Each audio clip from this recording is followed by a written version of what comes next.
Ó, e a gente acaba de receber a notícia neste momento de que o presidente Lula já fez os exames e já foi liberado. Vai retornar a Brasília. O médico que cuida dele, o Dr. Roberto Calil, cardiologista, que de certa maneira coordena aí toda essa equipe médica que atende ao presidente, ou pelo menos passa as informações, né, à imprensa, acaba de falar em entrevista coletiva no Hospital Sírio-Libanês de que o presidente Lula já está liberado e vai retornar a Brasília. Essa é uma boa notícia, hein, ô Josias? Presidente Lula, então, pela liberação, está se recuperando muito bem, não deve ter tido outro sangramento, liberado para retornar ao seu trabalho em Brasília. É uma boa notícia. Ele vinha mostrando disposição nos últimos dias, recebendo ministros na sua residência em São Paulo e retorna a Brasília. Vai encontrar, Fabiola, uma conjuntura dura de roer, né? O governo está enfrentando uma animosidade no Congresso Nacional, dificuldades para aprovar o seu pacote. Vamos ter hoje um dia decisivo, né? E o presidente, de resto, vai. Estava sendo organizado já, prevendo que o Lula retornaria, um encontro com os ministros, né? E inicialmente dizia-se que esse encontro seria na Granja do Torto. Ontem se dizia que o mais provável é que o Lula preferisse fazer no Alvorada e reduzindo muito, né? No ano passado, no final do ano passado, ele fez uma reunião ministerial que durou 9 horas, né? E o presidente, recém-operado, embora liberado pelos médicos, evidentemente não pode se submeter a uma reunião ministerial de 9 horas. Então, vai se fazer uma coisa menor, é mais confraternização do que reunião de ministros. O presidente, evidentemente, vai fazer lá, vai dar o seu recado, prevê-se que ele fale aos ministros, que dê algumas sinalizações, até algumas broncas, mas não vai haver espaço para que muitos ministros se pronunciem durante a reunião. O que se prevê é que só os ministros palacianos ali, o Rui Costa, o Fernando Haddad, talvez, da Fazenda, e nada mais. Vai ser uma reunião breve e a conjuntura não é boa para o Lula, Fabiola. Ele está chegando num momento difícil, enfrenta aí desconfiança do mercado e chantagem do Congresso Nacional. De fato, vai precisar de muita energia, né? A gente já comentou aqui, eu continuo achando que o mais adequado para o presidente, sem que ele se ausentasse das atribuições, é que ele tirasse uma licença, colocasse lá o Alckmin para cuidar da lojinha, né? E orientaria dos bastidores, mas sem essa fricção. Se ele não tirou a licença, ele os seus interlocutores vão entender que ele está apto para o trabalho e vão incomodá-lo a valer, Fabiola. Liberado para voltar a Brasília, porque tem muito trabalho pela frente, né, Sakamoto?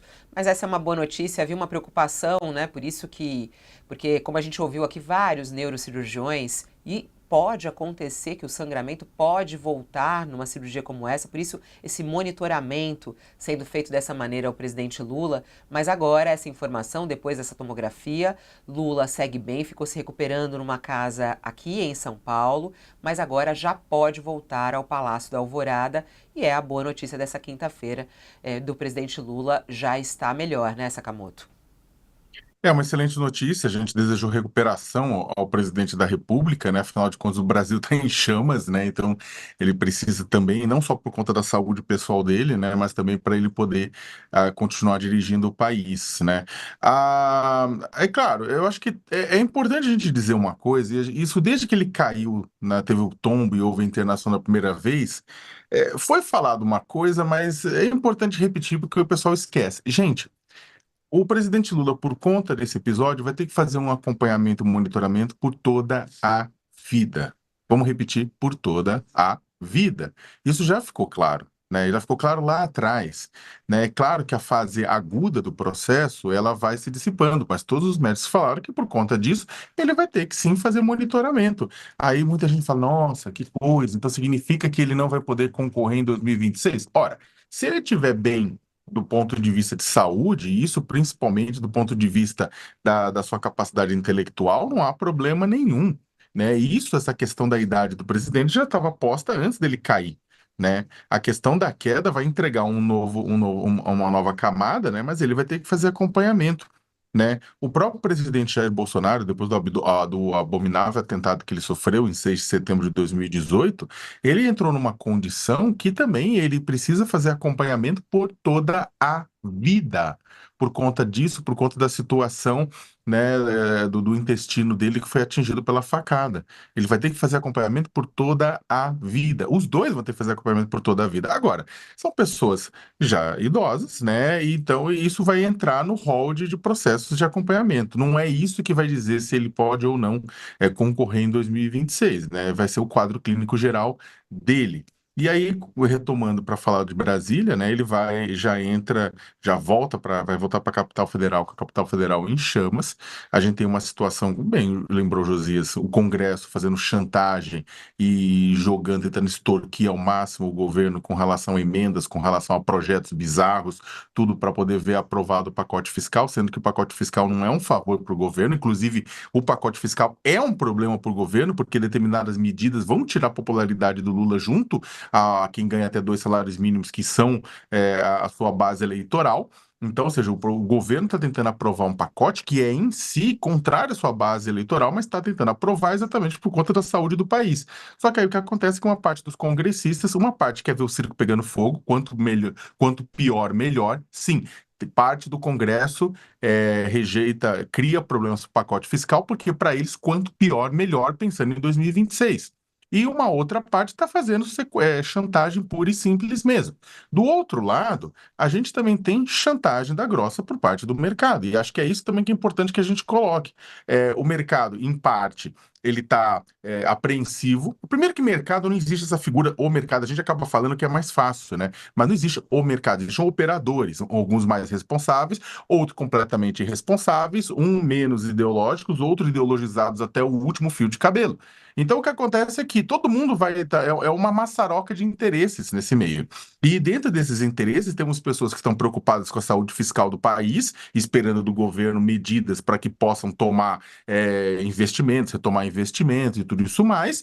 E temos uma galera que está especulando loucamente para ganhar dinheiro e dane-se o país.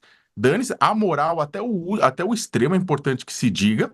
E temos também uma galera que está chantageando o próprio Congresso Nacional, fazendo uma pressão de um outro lado.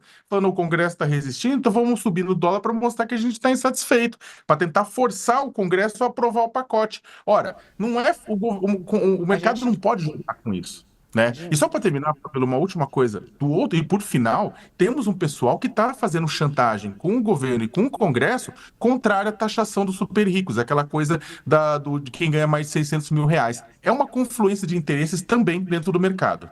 A gente vai ter tempo para poder esmiuçar todos esses detalhes que você colocou aí, Sakamoto, porque é um bolo, né, enorme. Vamos fatiar esse bolo ao longo hoje do nosso All News e entender cada fatia dela.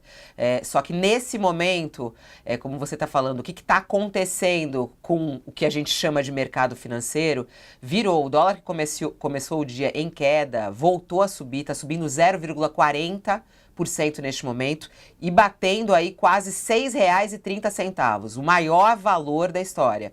Então a gente está aqui a R$ 6,291. Nesse momento, o dólar reagindo desta maneira e é um dos assuntos fortes nessa manhã, chegando justamente nesse maior valor, com uma alta neste momento de 0,37% na cotação de agora. A gente vai entender ao longo aqui da manhã o motivo desse dólar tão alto, mas é uma informação quente. A gente falou sobre a liberação do presidente Lula, assunto também extremamente importante nessa manhã de quinta-feira. O médico Roberto Calil falou com os jornalistas e explicou a alta do presidente Lula para Brasília, né? Ele já estava em alta, estava em São Paulo, mas agora a liberação para ele voltar a Brasília e pegar um avião. Vamos assistir. Foi esperado ou ainda foi satisfatório, já está sendo satisfatório e ele está bem. Quais são os exames daqui para frente? Qual é a rotina daqui para frente para esse controle? A previsão é daqui a cerca de 10 dias a gente repetir o exame de imagem e aí isso aí vai ser. A previsão é que daqui mais ou menos a 10 dias a gente repita o exame de imagem lá em Brasília, no CIB de Brasília mesmo, e faça o acompanhamento por lá. O presidente deve passar Natal e Ano Novo lá em Brasília. As viagens estão liberadas, doutor? Como é que o negócio dele? Já hoje. Hoje. Está liberado hoje. Internacionais depois. Mas ele sai daqui para Brasília? Daqui direto para Brasília. Doutor, a semana em Brasília está tensa e o governo vai ter que negociar a liberação de projetos. Tudo isso o presidente vai poder se envolver normalmente nessa O rotina? presidente já está recebendo ministros em casa, já recebeu aqui em São Paulo. O presidente já pode exercer as atividades, já está exercendo. Atividade física Tem depois. um médico neurologista acompanhando ele ou a doutora? A doutora Ana vai coordenar todo o acompanhamento na reunião. Ele foi acompanhado também por uma fonoaudióloga. Isso é rotina. E em relação ao exercício, a partir de quando ele pode voltar a fazer atividade Vamos esperar os próximos exames e aos poucos ele vai ser liberado. Hoje foi só Ok, tomografia ou os exames Só também? tomografia. Ok, gente. Que simplesmente o hematoma não existe mais e é um controle tomográfico pós uma cirurgia desse porte. Ok? Tá bom? Vamos lá, Obrigado. gente. Obrigada. Boa